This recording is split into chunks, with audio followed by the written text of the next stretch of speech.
Bienvenue à la séance Améliorer la santé sexuelle après le cancer au moyen de la réadaptation offerte par Marie-Pierre Cyr qui est ici avec nous aujourd'hui.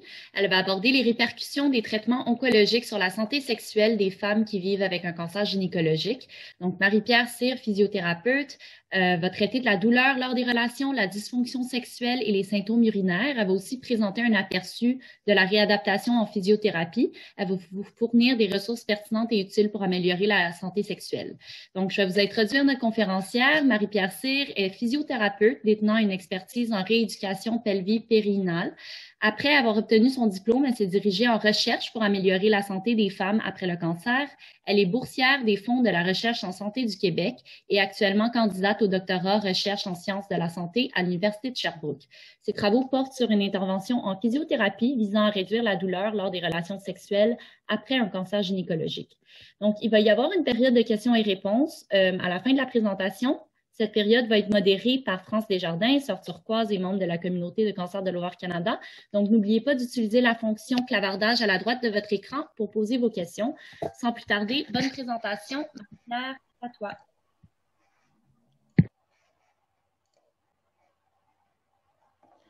Donc, bonjour, j'espère que vous m'entendez bien, que vous voyez bien ma présentation.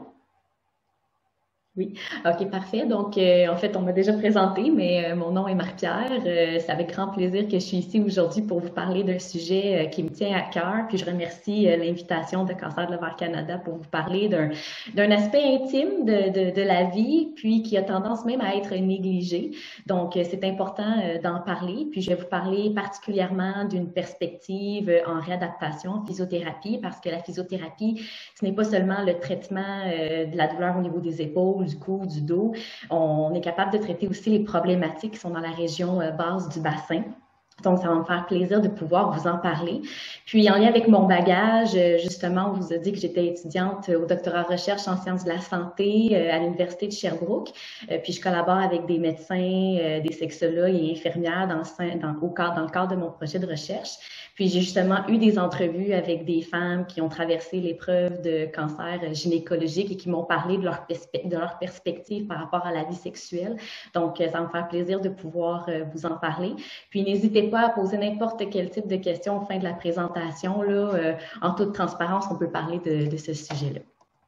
Donc, voici les sujets que j'aimerais aborder avec vous aujourd'hui. Je sais que Valérie vous en a déjà parlé, mais j'aimerais vous parler un peu plus des cancers gynécologiques et particulièrement le cancer de l'ovaire et le traitement. Question de se tenir à jour au niveau des informations parce que les traitements oncologiques, c'est qu'est-ce qui peut expliquer les répercussions que l'on peut avoir au niveau de la vie sexuelle. Donc, je vais vous parler plus particulièrement de la douleur lors des relations, dysfonction sexuelle. Je vais vous expliquer c'est quoi que ça veut dire, puis aussi des symptômes urinaires que l'on voit fréquemment, puis vous donner des ressources et des trucs, surtout en réadaptation en physiothérapie, parce qu'il y a des connaissances qui, selon moi, sont très pertinentes à avoir.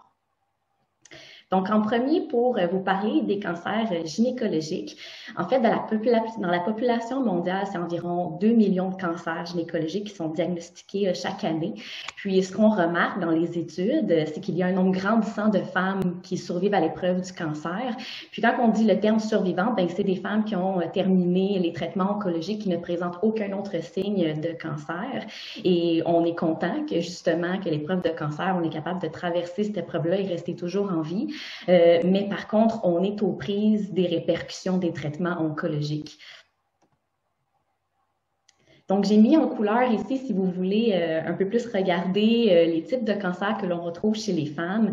On retrouve en quatrième position le cancer de l'utérus qui comprend le cancer de l'endomètre. Peut-être que vous en avez déjà entendu parler. C'est un cancer qui tapisse la paroi interne de l'utérus.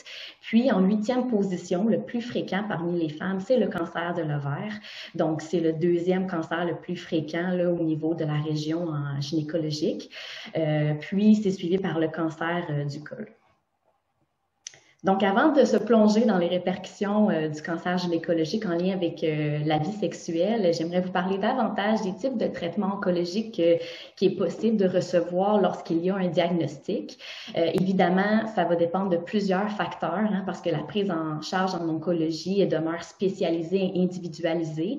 Ça veut dire qu'elle va dépendre de plusieurs facteurs, dont la localisation du cancer, le stade du cancer, comment se comportent les cellules cancéreuses, c'est ce qu'on appelle le grade du cancer, du risque de récurrence du cancer, mais aussi des caractéristiques de la personne. Évidemment, le stade du cancer, c'est le facteur le plus déterminant pour identifier les meilleurs traitements oncologiques. Ici, je vous ai mis un petit résumé des stades de cancer. Je ne vais pas aller en détail là-dedans.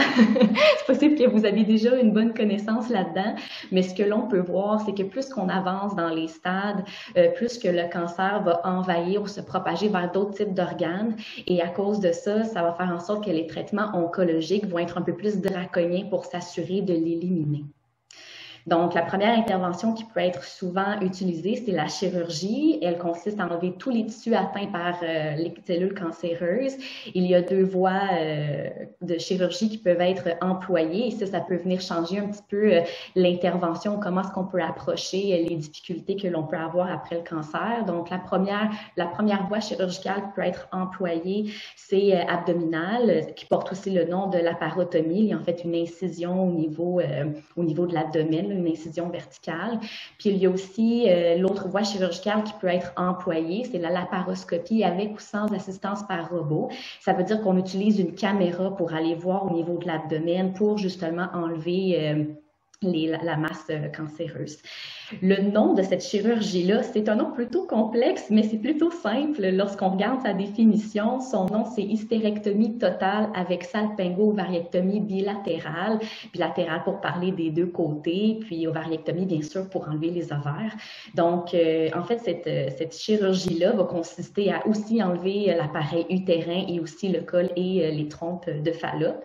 Puis, tout dépendant du stade de cancer qui est diagnostiqué, évidemment, c'est possible qu'on va enlever d'autres types de tissus, hein, là où est-ce que le cancer peut s'être propagé. Donc, c'est ce qu'on appelle une chirurgie de réduction tumorale parce que justement, on va enlever plus de tissus. Ça peut être des fascias, des ligaments, le péritoine qui est justement un tissu au niveau de l'abdomen que l'on retrouve qui recouvre les organes et aussi parfois même les intestins. L'autre type de traitement qui peut être reçu, c'est la chimiothérapie. Donc, comme vous savez probablement, c'est un traitement systémique qui implique des agents cytotoxiques qui visent à endommager les cellules cancéreuses pour les empêcher de se diviser. L'inconvénient, bien sûr, c'est que non seulement ça va endommager les cellules cancéreuses, mais ça va aussi endommager les cellules saines qui se chargent de certaines fonctions au niveau du corps. Donc, c'est pour ça qu'on peut avoir certains types de symptômes comme une perte de cheveux. Donc ici, je vous ai mis un peu en résumé les traitements oncologiques qui peuvent être employés selon le stade. Évidemment, c'est en général ce qui peut être fait, mais ça va dépendre bien sûr des autres facteurs que je vous ai parlé un peu plus tôt. Donc en stade 1, on voit souvent une chirurgie en premier, suivie de chimiothérapie ou d'hormonothérapie. Ça, bien sûr, c'est facultatif, ça dépend des recommandations de l'équipe médicale. Le stade 2, 3, 4, on voit que plus qu'on avance, bien plus que la chirurgie va être plus extensive pour enlever plus de tissus. Puis le traitement en chimiothérapie, c'est possible qu'il y ait plus de cycles ou plus d'agents qui soient utilisés. L'hormonothérapie, vous voyez ici que c'est pas vraiment présent, c'est rare que c'est plutôt employé. Puis vous voyez ici aussi qu'il n'y a pas de radiothérapie. La radiothérapie, c'est un champ de radiation qui est dirigé vers la région basse du bassin. C'est souvent un type de traitement que l'on retrouve, surtout pour les femmes qui ont un cancer du col ou un cancer de l'endomètre. La raison pour laquelle on l'utilise pas vraiment pour le cancer de l'ovaire, c'est que le comportement des cellules cancéreuses dans le cancer de l'ovaire ont tendance à se propager vers ailleurs. Puis le champ de radiation ne va pas aller traiter ces cellules-là en tant que telles. D'où le pourquoi est-ce qu'on va utiliser le traitement de chimiothérapie pour justement s'assurer que l'on traite partout au niveau du corps. Donc maintenant, comment est-ce qu'on peut développer des problématiques sexuelles après le cancer de l'ovaire? Eh bien, en résumé, l'expérience du cancer, puis chaque traitement oncologique vont entraîner des conséquences que l'on dit physiques, psychologiques et sociales. Mais en plus de ça, ces conséquences-là peuvent entraîner des problématiques sexuelles.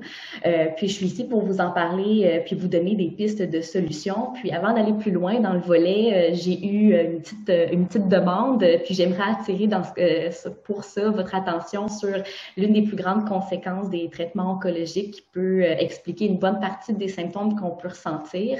C'est la carence en estrogène qui est produite par l'ablation des ovaires et la chimiothérapie. Je sais qu'ici, c'est une figure en anglais, mais je la trouvais bien représentative. En fait, ce qu'il faut savoir, c'est que les ovaires sécrètent les oestrogènes, qui est une hormone sexuelle qui régule plusieurs fonctions du corps. Elle a une fonction au niveau des os, au niveau du tissu adipeux, la peau, les cheveux, le cerveau, les muscles, le cœur, les vaisseaux sanguins. Puis, avec le vieillissement, eh bien, ça, c'est quelque chose qui est plutôt normal lorsqu'on approche de la ménopause, qui est autour de 50-55 ans. Eh bien, il y a un déclin normal au niveau du taux d'estrogène dans le corps. C'est pour ça qu'on peut vivre des changements au niveau de toutes ces structures-là au niveau du corps. Mais le problème, c'est que lorsque l'on a une chirurgie qui enlève les ovaires ou la chimiothérapie, eh bien, évidemment, ça va déclencher de manière précoce la ménopause. Donc, c'est là que l'on peut vivre des changements qui sont littéralement hors de notre contrôle. Il peut y avoir une perte de la masse musculaire, des changements au niveau du poids, l'humeur est perturbée, le sommeil. Vous voyez ici justement là, différents endroits au niveau de l'image, qu'est-ce que ça peut représenter comme changement. Puis bien sûr, au niveau des os, ça peut nous amener à des risques d'avoir de l'ostéoporose, qui est une maladie qui rend les os un petit peu plus poreux, puis ça nous met à risque d'avoir une fracture. À risque aussi de maladies cardiovasculaires, de troubles métaboliques comme le diabète, etc. Et c'est pour ça qu'on a tendance à vous encourager à faire de l'activité physique parce que ça permet de contrecarrer certains effets du débalancement des hormones sur le corps. Et puis, ça permet aussi à la fois de réduire les risques de développer certaines maladies. Donc, je lève mon chapeau à Cancer de l'ovaire Canada pour vous offrir une programmation là, qui intègre des sessions d'activité physique. Donc, pour terminer mon aparté sur l'activité physique, j'aimerais revenir un peu plus sur les problématiques sexuelles, que c'est justement en lien avec les changements hormonaux. Donc, en lien avec les changements hormonaux, ce que l'on peut voir en termes de changements, c'est au niveau des tissus vaginaux, etc. Puis, je vais vous en parler dans quelques instants.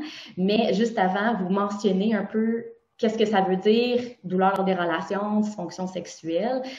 Ça, ces problématiques-là, ce que vous voyez à l'écran, c'est qu'est-ce que l'on voit le plus fréquemment chez les femmes qui ont eu des traitements oncologiques.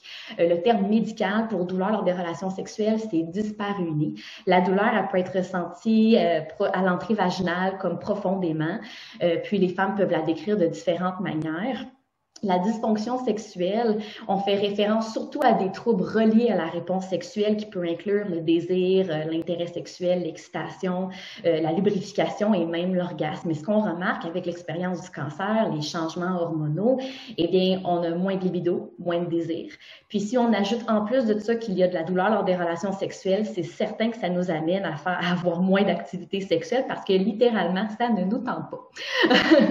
Au niveau des symptômes urinaires, c'est un autre aspect qui peut se produire. Il y a l'incontinence et l'urgence mictionnelle. L'incontinence, c'est en fait des fuites involontaires d'urine qui peuvent se produire soit à l'effort ou à l'urgence. Ça, c'est les deux catégories que vous risquez d'entendre parler.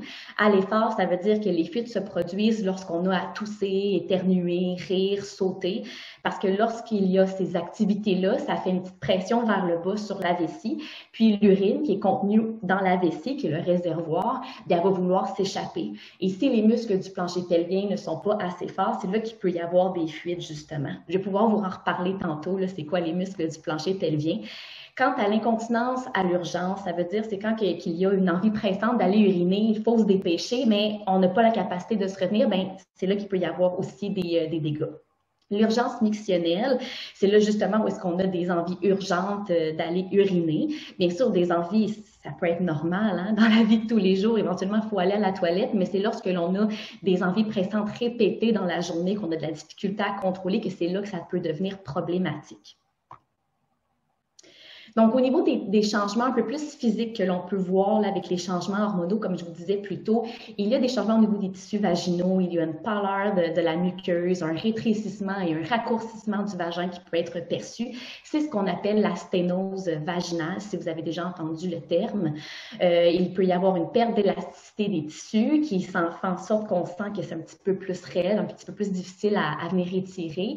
Puis on voit aussi qu'il y a un amincissement, une fragilisation des parois accompagnée de sécheresse vaginale. Ces symptômes-là, c'est ce qu'on appelle l'atrophie vaginale et c'est qu'est-ce qui est causé par le déclin du taux d'estrogène. Donc, c'est avec le déclin qui peut se produire normalement avec la ménopause. Au niveau des autres changements que l'on peut voir chez les survivantes d'un cancer, il y a des changements au niveau des muscles du plancher pelvien. Comme vous voyez ici à l'écran, les muscles du plancher pelvien sont vraiment à la base du bassin. Ils vont du pubis jusqu'au coccyx, puis ils vont entourer justement les orifices pour assurer une bonne continence. Par leur position, ils assurent aussi un bon soutien au niveau des organes et une bonne fonction sexuelle. C'est dit que dans les études que plus fort est le plancher pelvien, meilleurs sont les orgasmes. Donc, c'est bon de pouvoir entraîner le plancher pelvien. Donc, qu'est-ce que l'on peut retrouver comme différence entre des femmes qui n'ont pas de symptômes, qui n'ont pas eu de cancer versus des femmes qui ont été traitées pour un cancer? On voit qu'il y a des adhérences, des tensions au niveau des muscles qui peuvent justement contribuer à avoir de la douleur. On voit le muscle qui est un tout petit peu plus raide, c'est ce qu'on appelle le tonus. Puis aussi, les muscles du plancher pelvien, on remarque qu'ils sont moins forts, on a plus de difficulté à les coordonner, à contracter, relâcher comme que l'on veut. Puis aussi, il y a moins d'endurance. Donc, on va vouloir entraîner ces muscles-là éventuellement. Autre type de changement que l'on peut voir sur d'autres types de tissus, il y a des changements au niveau de la vessie. Capacité vésicale, ce qu'on entend par là, c'est que la vessie, c'est un muscle qui a une certaine flexibilité. Puis avec l'âge, la vessie devient de moins en moins flexible. Donc, notre réservoir est tout simplement plus petit pour contenir l'urine. Donc, dès qu'il y a une certaine quantité d'urine qui s'accumule, bien, on a des envies plus fréquentes dans la journée. On doit bien sûr aller plus souvent à la toilette. Des fois, c'est ça qui peut expliquer pourquoi est-ce qu'on peut se lever la nuit pour aller aux toilettes parce que justement, on a un peu trop bu. Puis auparavant, bien, on n'avait pas besoin de faire ça. Il peut aussi y avoir avec la chirurgie des pertes de ligaments et fascia. Ça, c'est des types de tissus qui sont responsables de la stabilité de toutes les structures dans la région basse du bassin. Puis lorsqu'on peut enlever ces tissus-là qui sont responsables de la stabilité, mais c'est là qu'on est plus à risque d'avoir ce qu'on appelle des descentes d'organes. Ici, je vous ai mis une petite image pour que vous voyez un peu plus les muscles du plancher pelvien, leur position par rapport aux autres organes. Donc, on voit qu'ils vont du pubis jusqu'au coccyx ici. Il y a la vessie qui est sur le dessus. Puis, il y a aussi le rectum qui est juste ici.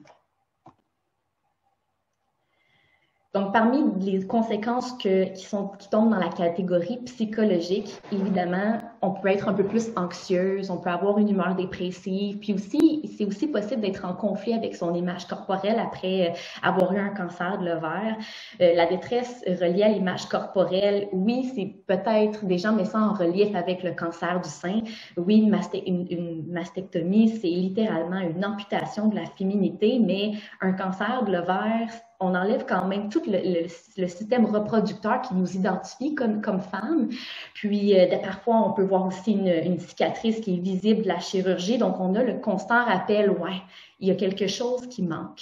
Puis, aussi, lorsque l'on traverse cette épreuve-là, du moins des femmes m'ont dit qu'il y a beaucoup d'examens. Il y a beaucoup de médecins dans la chambre, des hommes qui peuvent nous regarder avec les jambes ouvertes. Puis, à un moment donné, on se déconnecte de cette région-là. C'est comme si elle ne nous appartient plus.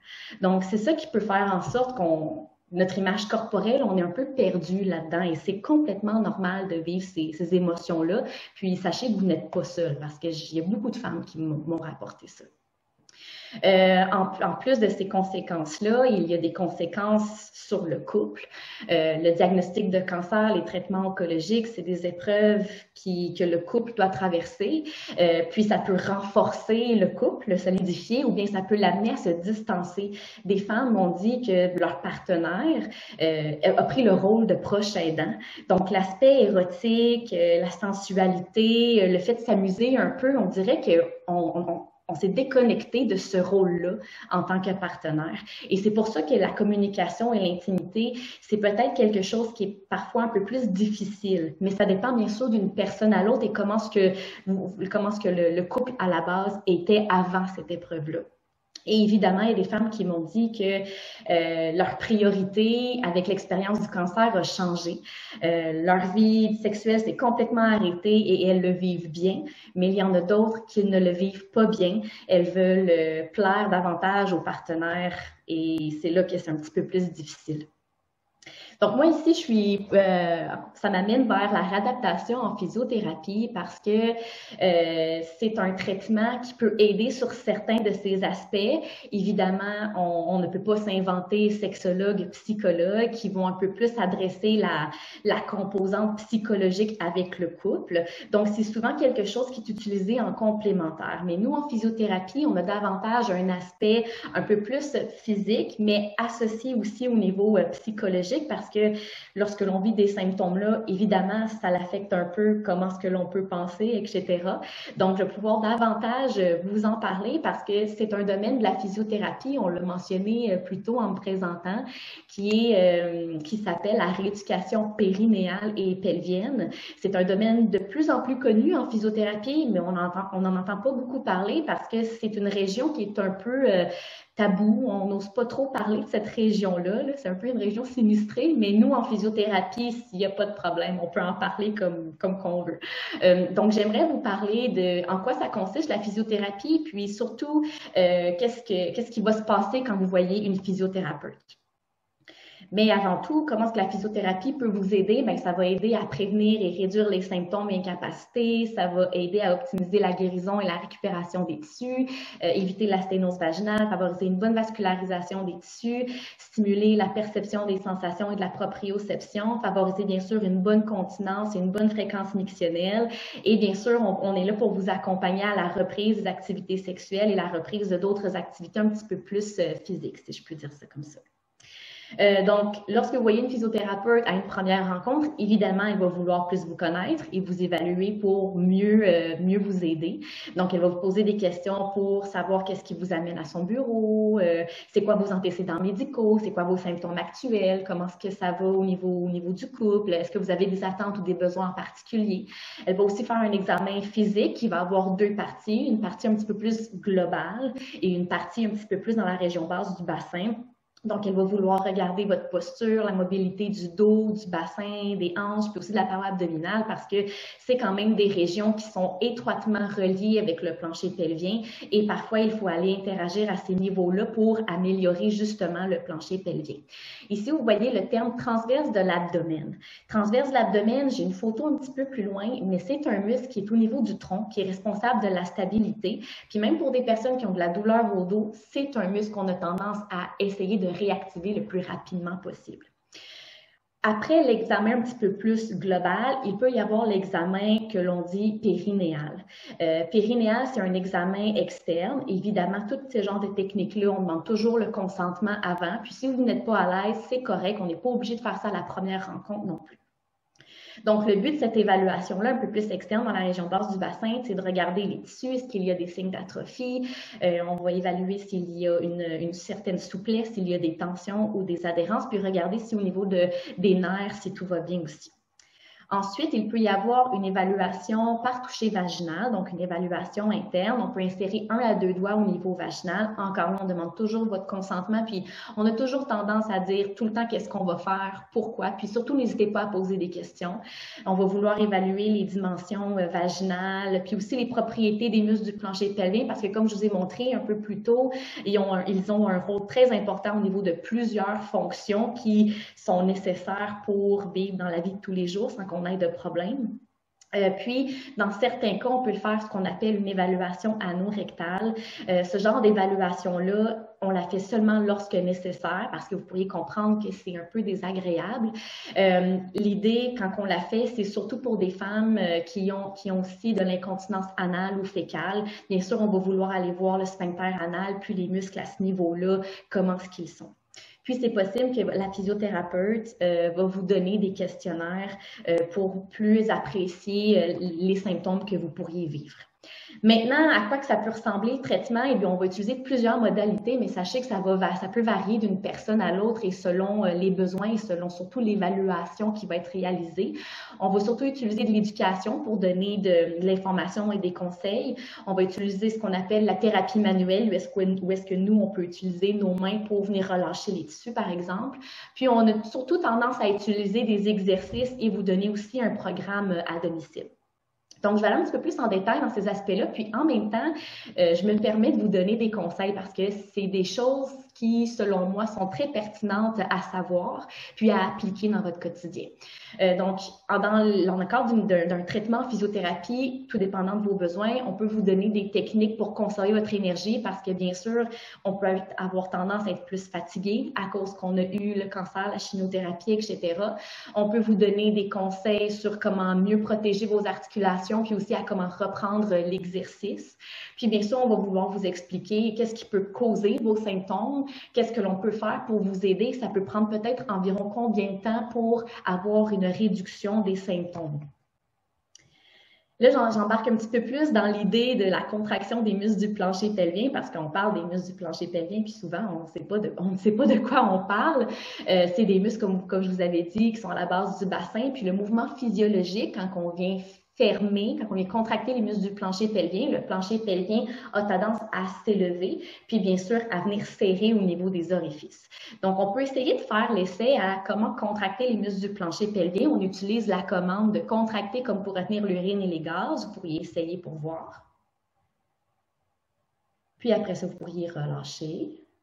Donc, ma prochaine question, c'est est-ce que vous avez trouvé ça facile ou difficile? Parce que parfois, on a tendance à avoir de la difficulté à comprendre, mais c'est surtout que c'est difficile à isoler la contraction des muscles du plancher pelvien. Nous, on regarde beaucoup pour s'assurer qu'il n'y a pas de compensation. Parce que quand on contracte les muscles du plancher pelvien, surtout les premières fois, on a tendance à retenir la respiration.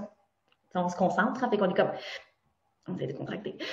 Parfois, on peut finalement contracter tous les muscles du corps, serrer les cuisses, serrer les fesses, puis évidemment, c'est pas quelque chose qui aide à la contraction. Donc, on va vouloir vous guider à travers ça. Mais évidemment, moi, ce que je donne comme conseil pour les femmes, pour s'assurer qu'elles le font bien après ça chez elles, c'est d'utiliser un coussin, s'asseoir dessus pour sentir l'élévation du plancher pelvien lorsqu'on contracte et lorsqu'on relâche. On peut insérer un doigt au niveau vaginal aussi, si on est à l'aise avec ça. On est censé sentir un serrement au niveau du doigt. Évidemment, si le doigt veut sortir, eh bien, c'est parce qu'on ne fait pas la contraction comme il faut. Et parfois, on peut aussi utiliser un miroir parce que quand on fait une contraction des muscles du plancher pelvien, on peut voir le plancher pelvien s'en aller vers nous lorsqu'on relâche, lorsqu'il relâche justement vers le miroir. On va utiliser beaucoup la respiration comme autre technique. Ça l'aide à relâcher les muscles, à augmenter la concentration pour faire plusieurs choses au niveau de la vie. Au niveau de la respiration, c'est là qu'on va beaucoup l'utiliser pour activer le transverse de l'abdomen que je vous disais tantôt.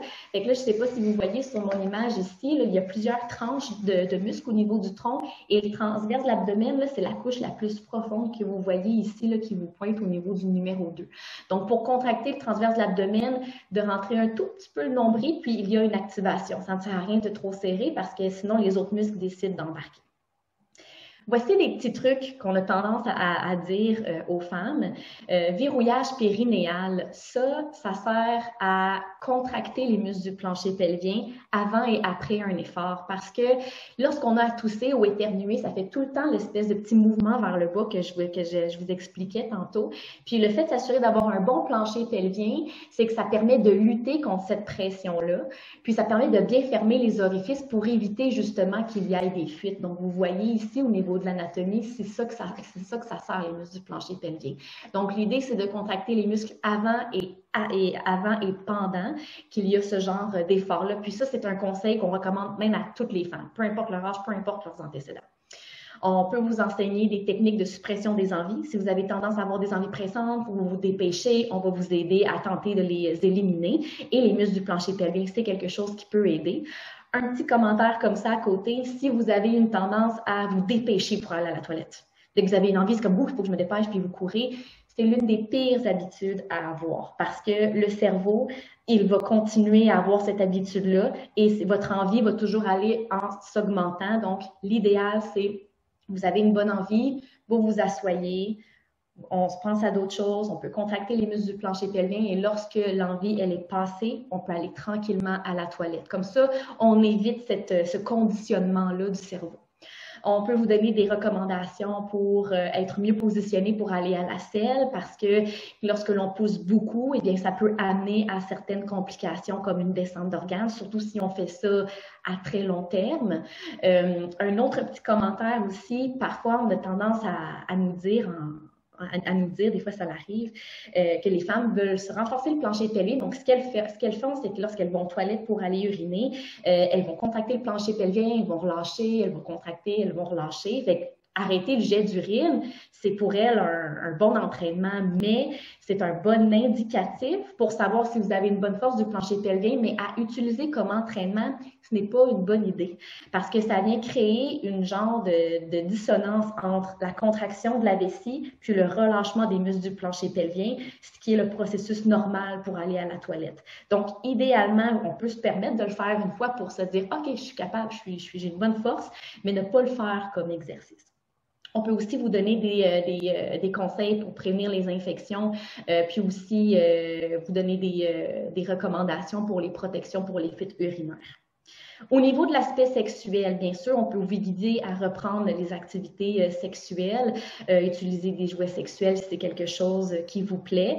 L'une des choses ici que je peux davantage vous parler, c'est le lubrifiant vaginal et l'hydratant vaginal. C'est quelque chose qu'on a tendance à suggérer.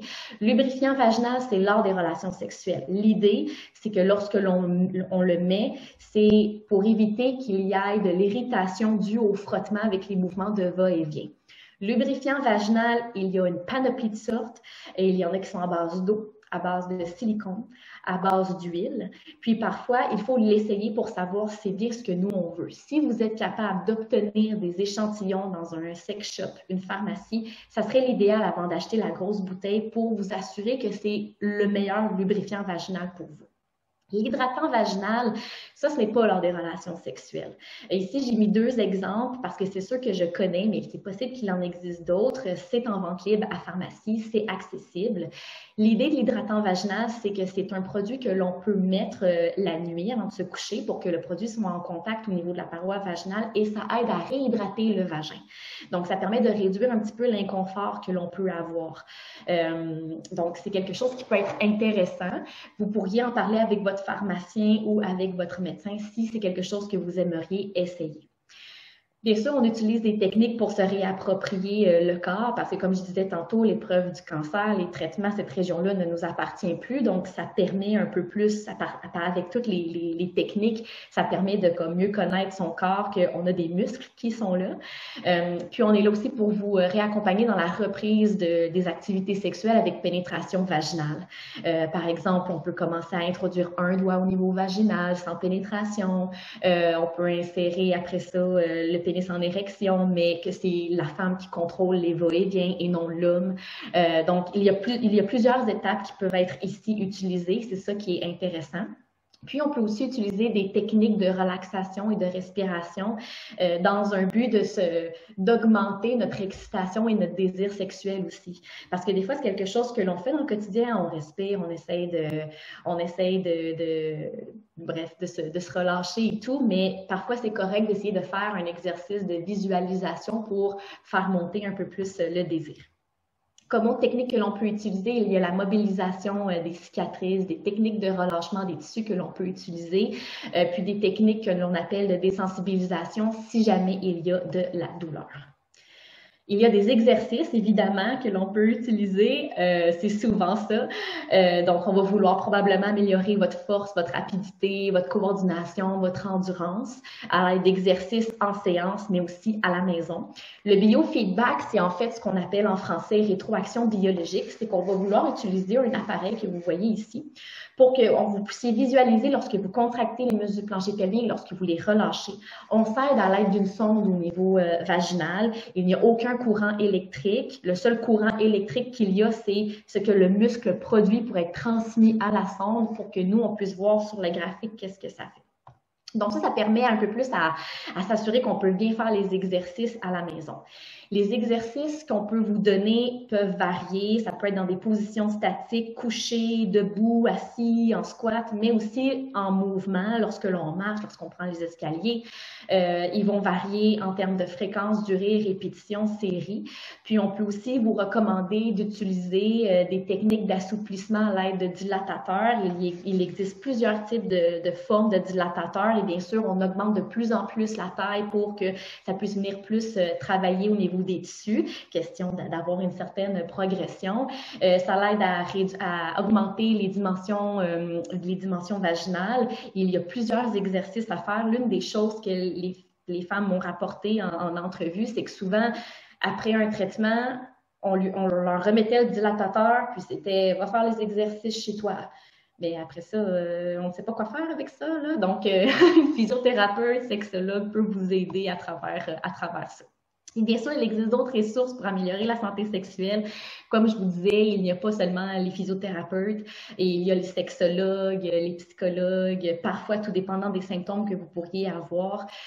L'introduction d'une nutritionniste dans votre suivi peut aider parce que parfois la digestion peut être un peu plus difficile avec les traitements oncologiques comme la chimiothérapie. Médecins, personnel infirmier, etc. Si vous avez une infirmière pivot, c'est une bonne personne à qui vous pourriez poser des questions. Donc, les messages à retenir sont que les problématiques sexuelles affectent beaucoup de femmes après le cancer de l'ovaire. On a tendance à pas en parler parce que c'est un sujet intime. Mais moi, je suis ici pour vous dire que c'est important d'en parler parce qu'il existe des solutions comme la réadaptation et d'autres interventions et d'autres professionnels qui peuvent vous aider. Puis, je pense que le plus important, c'est tenter de briser la barrière que l'on peut avoir, en parler, puis surtout consulter au besoin. Donc, j'espère que je n'ai pas dépassé trop en temps. Je voulais juste vous donner beaucoup d'informations. Donc, si vous avez des questions, n'hésitez pas.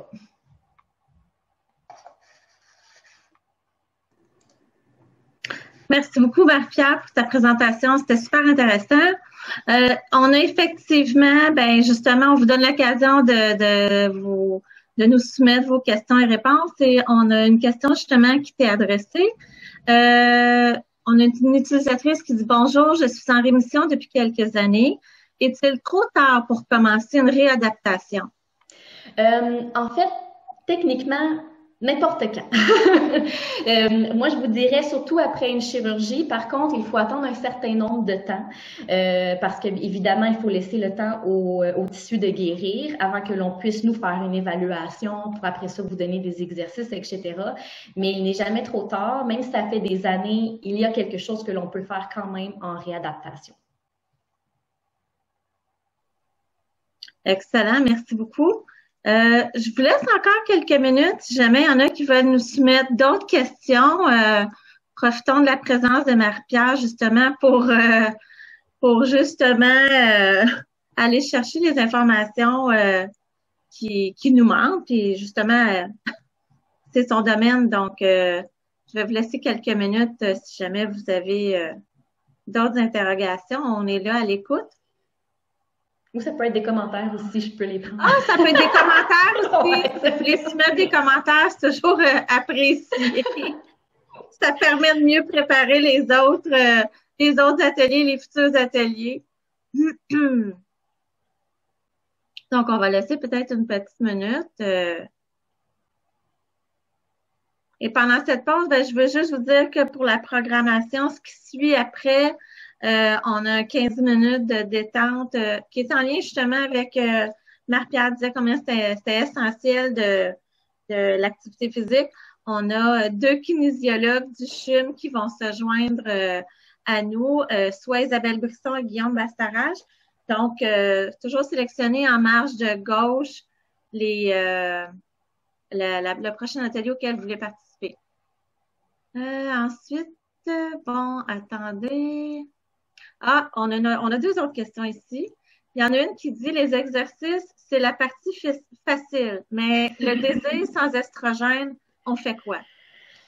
C'est une très bonne question. Moi, je vous dirais qu'au niveau du désir, la personne qui pourrait mieux vous aider, c'est probablement une sexologue. parce qu'elle va pouvoir vous aider à mieux comprendre pourquoi est-ce qu'il y a une baisse de désir, mais surtout qu'est-ce que vous pourriez faire pour essayer de l'augmenter.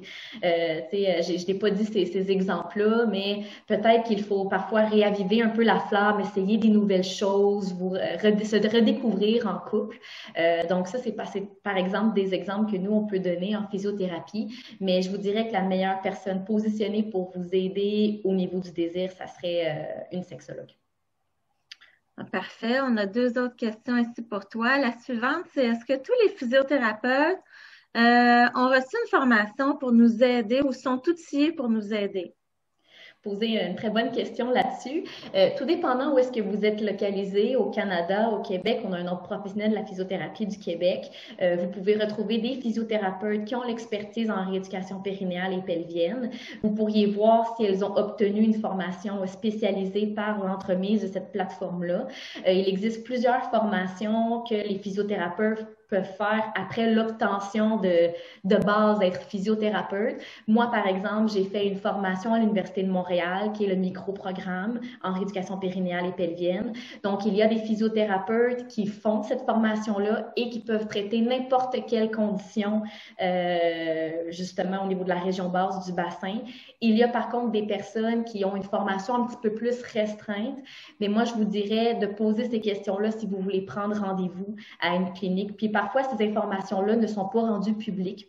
Donc, c'est correct d'appeler une clinique ou même de s'informer auprès de l'hôpital s'il y a ce service-là et si vous pourriez y avoir accès, puis de demander est-ce qu'il y a ce service-là en rééducation périnéale et pelvienne. Vous pourriez même demander si cette personne-là a cette formation-là en particulier. Donc, ça rejoint un peu peut-être la future question, la prochaine question qui disait à quel endroit peut-on trouver des physiothérapeutes qui sont spécialisés? L'idée, c'est justement de poser des questions et auprès des physiothérapeutes qui sont sollicités ou contactés, c'est ça? Oui, exact.